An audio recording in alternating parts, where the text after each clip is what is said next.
తిన్న పిల్లి కాశీయాత్రకు పోయినట్టుగానే ఫీల్ అవుతాను నేను. సో చూశారు కదా, అంటే ఇప్పుడు ఇదే నిజమైతే తెలుగుదేశం పార్టీ ఒకవేళ నిజంగానే ఆయన సర్వీసెస్ తీసుకొని అవైల్ చేసుకోవాలనుకుంటా, ఆఫ్కోర్స్ తప్పేం లేదు. ఎందుకంటే అతను స్ట్రాటజిస్టు, తన సర్వీసెస్ ఎవరు అడిగితే వాళ్ళకి వాళ్ళ రిక్వైర్మెంట్ బట్టి అందజేస్తాడు. ఈ 3 నెలల్లో ఆయన 3 ఏళ్ల పాటు వైఎస్ఆర్సీపీ చేసినంత ఇచ్చిన సర్వీస్ ఈ 3 నెలల్లో తెలుగుదేశం ఇవ్వగలడు ఆయన. దాదాపుగా వైఎస్ఆర్సీపీకి 2014లో అంటే తెలుగుదేశం పార్టీ అధికారంలోకి వచ్చిన దగ్గర నుంచి కూడా ఆయన స్ట్రాటజిస్ట్గా ఉన్నారు. 5 ఏళ్ల పాటు, ఆల్మోస్ట్ 9 ఇయర్స్ కొనసాగున్నారు. ఇప్పుడు ఐపాక్ కూడా ఆయన బీహార్లో రాజకీయ పార్టీ ఏర్పాటు చేసుకొని అక్కడ పాదయాత్ర మొదలుపెట్టిన సందర్భంగా తను యాక్టివ్ పార్టిసిపెంట్గా లేకున్నా కూడా ఇప్పుడు ఐపాక్ కూడా ఆయనకు సంబంధించిన శిష్య బృందంతో నడుస్తుంది. ఇప్పుడు మన కేసీఆర్ గారికి పనిచేసినా కానీ ఇప్పుడు యాక్చువల్గా ఇవాళ ఉన్న స్ట్రాటజిస్టులు సునీల్ కనుగోలు దగ్గర నుంచి రాబిన్ శర్మ వరకు అందరూ ఆయన ఆ స్కూల్ నుంచి వచ్చిన వాళ్ళే. కాబట్టి వాళ్ళు ఎవరికాళ్ళు ఇండిపెండెంట్గా వివిధ రాష్ట్రాల్లో సర్వీసెస్ అందించుకుంటా ఉన్నారు, ఎవరికాళ్ళు ఓన్గా రాజకీయ పక్షాలకి సర్వీస్ ప్రొవైడర్లుగా ఉన్నారు. ఇటువంటి సందర్భంలో ఆయన వ్యూహాలు, ఆ విద్వేష ప్రచారాలు అవన్నీ తెలిసిన తెలుగుదేశం పార్టీ ఆ స్ట్రాటజీ తోటి మళ్ళీ ఇప్పుడు అంటే ఇన్ని సంవత్సరాలు 41 సంవత్సరాల సుదీర్ఘ తెలుగుదేశం పార్టీ ప్రస్థానం, చంద్రబాబు నాయుడు గారి రాజకీయ నేపథ్యం, ఇవాళ ఎన్నికలకు 3 నెలల ముందు అటువంటి వ్యూహాలు ఎంచుకుంటారని చెప్పని నేను అనుకోవట్లేదండి. ఎందుకంటే సమాజంలో తప్పు చేసి ఎక్కడో దగ్గర సమాధానం చెప్పుకోవాలని చెప్పిన భయం ఉన్న నాయకుడు చంద్రబాబు నాయుడు గారు. మనం ఇవాళ చోట్ల దశాబ్దాలు ఆయన లైన్ తీసుకోపోవచ్చు, 100కి 100 ఎక్కడో దగ్గర సమాధానం చెప్పుకోవాల్సి వస్తుందనే భయం ఉన్న నాయకుడు. బరితెగించిన నైజం కాదైంది. 100కి 100 ఇవాళ ప్రశాంత్ కిషోర్ గారు లాంటి ఇప్పటి వరకు అమలుపరుస్తున్న ఇవాళ ట్రాప్లో ఆయన పడతారని నేను అనుకోను.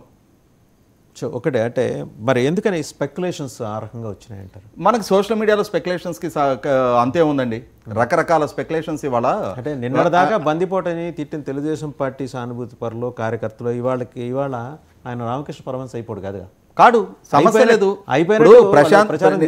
ప్రశాంత్ కిషోర్ 100కి 100 1000 ఎలుకలు తిన్న పిల్లేనండి. ఆయన్ని ఒక్క రోజులో ఆయన రామకృష్ణ పరమహంస అవడానికి ఆస్కారమే లేదు.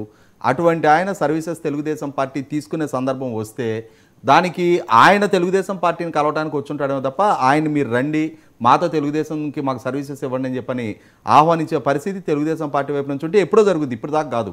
ఎందుకంటే వైసీపీ పార్టీ నుంచి ఆయన దూరం జరిగిన సంగతి ఎప్పుడో తెలుసు. ఆయన ఈ మధ్యకాలంలోనే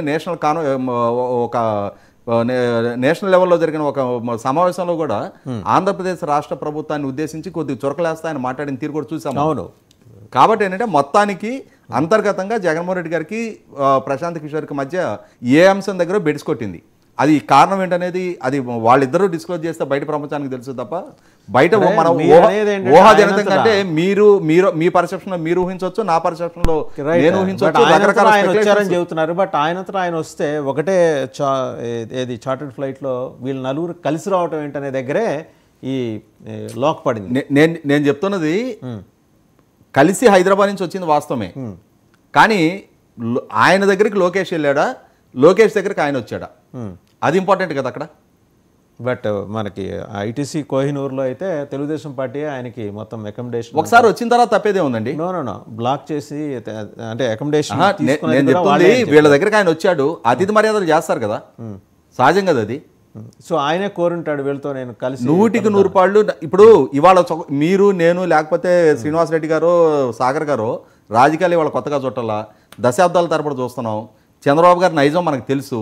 ఆయన ధైర్యం చేసి ఎటువంటి పాలసీస్ అడాప్ట్ చేసుకుంటాడు, ఏం చేసుకోరు అనేది మనం ఎన్నో సంవత్సరాల నుంచి చూస్తున్నాం.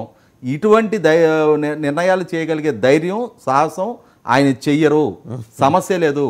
ఎందుకంటే నేను ఇందాకే చెప్పాను కదా, ఏదైనా ఒక తప్పు చేసి ఎక్కడో దగ్గర సమాధానం చెప్పుకోవాలని చెప్పిన భయం ఉన్న నాయకుడు ఆయన. ఆ భయం ఉన్న నాయకుడు ఎప్పుడు కూడా ఇటువంటి విధ్వంసకర నిర్ణయాల వైపు అడుగు వేయరండి. నేను గంటాపాదంగా చెప్పగలుగుతుంది, దశాబ్దాల తరపున చూస్తున్నాను. నేను క్లోజ్ గా మీరు చూస్తూ వస్తున్నారు కాబట్టి నేను చాలా కాన్ఫిడెంట్గా చెప్తా ఆ విషయం. కాన్ఫిడెంట్గా. రైట్, థ్యాంక్ యూ రాజేష్ గారు. ఈ విధమైన పాలసీస్ ఆయన అడాప్ట్ చేసుకోరు. రైట్, థ్యాంక్ యూ రాజేష్ గారు, ఆనంద్ సాగర్ గారు, శ్రీనివాస్ రెడ్డి గారు, అలాగే లక్ష్మణ్ గారు, అందరికీ ధన్యవాదాలు. సో మొత్తానికి ఏంటంటే ఇద్దరు పవన్ కళ్యాణ్లు ఏ నియోజకవర్గాల నుంచి పోటీ చేస్తారనేది కొద్ది రోజుల్లో క్లారిటీ రాబోతోంది. ప్రాక్సీ పార్టీలు ఆంధ్రప్రదేశ్లో పుట్టుకొస్తున్నాయి. ప్రాక్సీ పార్టీలు అనేవి మనకి కొత్త అయిన విషయం ఏం కాదు, ఇంతకుముందు చూసాం. అలాగే ప్రజారాజ్యానికి కూడా రైల్ ఇంజన్ గుర్తుతోటి వచ్చినప్పుడు ఆల్మోస్ట్ సిమిలర్